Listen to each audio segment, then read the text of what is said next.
Oke, selamat pagi semuanya. Semoga teman-teman semua dalam keadaan sehat dan selalu produktif. Nah, tentu saja di saat ada wabah corona seperti ini, sebaiknya memang kita mematuhi apa yang dianjurkan oleh presiden kita untuk belajar di rumah, bekerja di rumah, dan ibadah di rumah.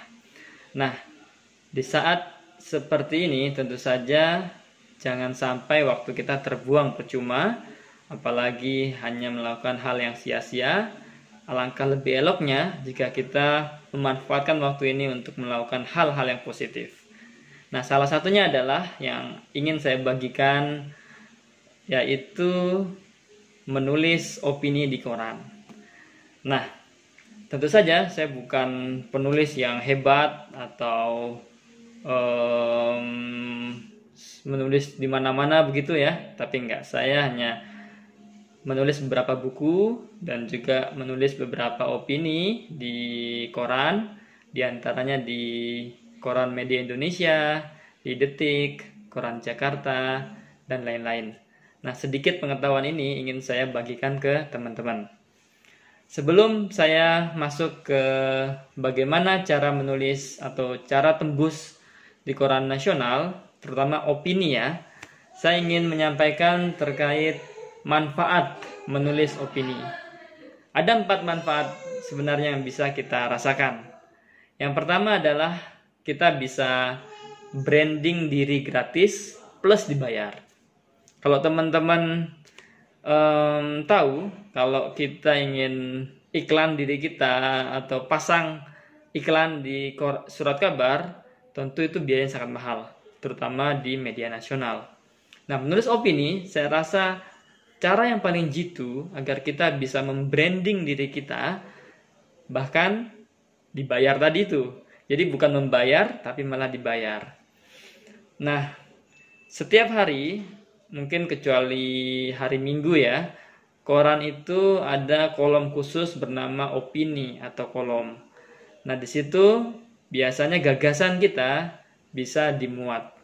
Bahkan beberapa koran memasang foto kita. Kalaupun tidak ada fotonya, ya minimal ada nama kita dan afiliasi kita. Itu sebuah penghargaan atau sesuatu yang sangat berarti untuk kita bisa membranding diri kita. Itu yang pertama, keuntungannya. Yang kedua, opini yang udah kita tulis di koran tersebut itu dibaca oleh banyak orang, bahkan para elit. Jadi kalau kita nulis status di Facebook atau nge-tweet, itu paling jumlah yang likes atau yang view berapa sih kan? Hanya terbatas pertemanan kita. Kalau Facebook itu kan jumlah pertemanannya maksimal 5.000 ya, walaupun mungkin ada di antara teman-teman yang followersnya banyak, sehingga bisa lebih dari itu untuk di follow. Tapi kalau kita menulis opini di koran, sebarannya jauh lebih banyak. Bahkan elit bisa jadi membaca gagasan teman-teman. Itu manfaat kedua.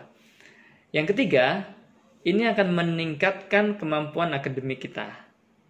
Karena kita belajar satu bidang tertentu, tentu dengan menulis opini itu kita akan dipaksa untuk membaca, untuk menganalisis dan seterusnya. Sehingga kemampuan akademik kita itu akan meningkat. Bahkan bisa jadi kita akan menjadi expert di satu bidang tertentu. Itu yang ketiga. Dan yang terakhir, saya rasa dengan menulis opini di koran itu bisa memperluas jaringan intelektual kita. Bisa jadi setelah kita menulis di opini koran itu, kita akan diundang untuk mengisi seminar atau memberikan wawasan kita di televisi misalnya. Dan itu banyak dilakukan oleh beberapa orang dengan mulai menulis opini di koran hingga saat ini namanya bisa terkenal begitu. Nah, itu manfaat 4 manfaat menulis opini di koran. Oke. Nah, sekarang saya ingin masuk ke bagaimana caranya agar bisa tembus di koran nasional tersebut. Saya akan berbagi 6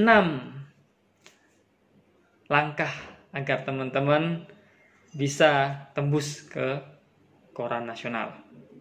Yang pertama, harus banyak membaca. Tidak ada jawaban lain, tidak ada alasan lain.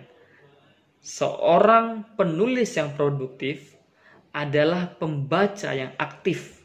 Saya ulangi sekali lagi ya.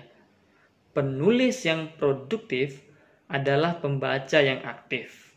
Jadi, mau tidak mau, kalau teman-teman ingin menulis, bacalah. Iqra gitu ya, saya rasa. Itu yang pertama. Yang kedua, tulisan itu harus aktual. Jadi, kita harus merespon apa isu yang sedang hangat, apa yang sedang booming. Jadi jangan menulis sesuatu yang sudah lama terjadi. Biasanya itu akan sulit dimuat. Karena dalam koran itu ada istilah kebaruan. Jadi sesuatu yang baru itu yang kita tanggapi. Karena itu untuk menarik minat para pembaca. Oke, itu yang kedua. Harus aktual ya. Yang ketiga, ini penting ini. Judul dan paragraf di awal itu harus bagus atau menggelitik. Jadi begini, koran nasional itu untuk kolom opini banyak sekali yang mengirimkan opininya. Bisa jadi sekitar 100 orang, saya pernah dapat bocoran. Jadi per hari 100 pengirim, yang dimuat hanya 1 atau 2, 3 atau 4. Misalnya Media Indonesia, dia memuat 2 opini. Misalnya Jawa Pos, dia bisa 1 atau 2 karena ada kolom khusus kan. Kemudian misalnya Kompas itu bisa 3 opini. Kecuali mungkin detik.com, dia sedikit lebih banyak. Bisa 4, bahkan bisa lebih sampai 6. Termasuk dengan kolom rutin ya, saya lihatnya di situ ada penulis rutin, bisa 6 dengan penulis rutinnya. Artinya memang ada seleksi bagi para penulis. Nah, salah satu cara untuk menarik hati agar para redaktur, agar editor, redaktur koran itu suka dengan tulisan kita adalah di judul dan di paragraf awal. Karena sekali lagi, dengan banyaknya tulisan yang masuk, bisa jadi memang redaktur membaca semua, tapi saya tidak terlalu yakin itu. Mungkin dia akan membaca di judul dan paragraf awal. Ketika itu sudah menarik, maka mereka akan melanjutkan bacaan ke paragraf selanjutnya sampai terakhir. Maka kalau paragraf awal sudah tidak bagus, nanti bisa jadi itu sudah, ya mohon maaf, mungkin ditaruh di tempat sebelah gitu ya, atau tidak diterima. Itu yang ketiga. Yang keempat, opini kita harus segar dan memiliki manfaat yang tinggi. Jadi menulis opini itu tidak sekedar curhat atau curcol begitu ya. Tidak sekedar menyajikan data saja, tidak sekedar mengkritik saja, tapi harus punya nilai manfaat yang tinggi. Kita bisa saja di situ menawarkan solusi dari perspektif kita. Kita bisa saja membandingkan sesuatu masalah dan solusi dari tempat lain atau bahkan negara lain. Jadi intinya harus ada manfaat yang tinggi bagi para pembaca. Karena ingat, sekali lagi, bahwa pembaca di koran itu multi kelas dan multi level. Dari yang level profesor, bahkan yang mungkin tidak tamat SMA, membaca koran. Jadi bagaimana bahasa itu tidak terlalu berat, tapi tidak terlalu ringan juga. Tapi harus elegan dan berkelas. Nah ini, elegan dan berkelas ini menjadi kata kunci bagi kita untuk menulis opini. Itu. Yang kelima, tulisan kita harus orisinal. Nggak boleh kita copy paste dari tulisan orang lain atau sekedar menerjemahkan opini yang sudah ada atau memuat ulang opini yang telah kita terbitkan. Itu tidak boleh. Nanti kalau ketahuan, teman-teman di blacklist, nanti tidak bisa mengirim opini lagi. Jadi harus orisinal. Yang terakhir, sesuaikan dengan kepakaran teman-teman. Nah ini, pakar ini tidak harus seorang profesor ya. Pakar itu tidak harus teman-teman punya lembaga. Kepakaran ini maknanya saya rasa luas. Misalnya saya kuliah jurusan pendidikan. Tentu saja saya alangkah lebih baik jika saya menulis tentang pendidikan. Walaupun ada juga tulisan saya yang berbau sosial atau berbasis pengalaman empirik yang juga saya tuliskan.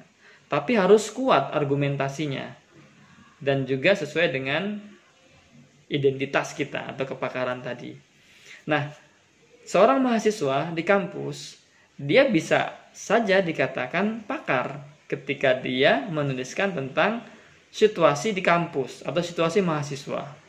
Begitu juga dengan ibu-ibu yang menceritakan atau menulis opini terkait bagaimana mengelola keluarga atau mengelola keuangan.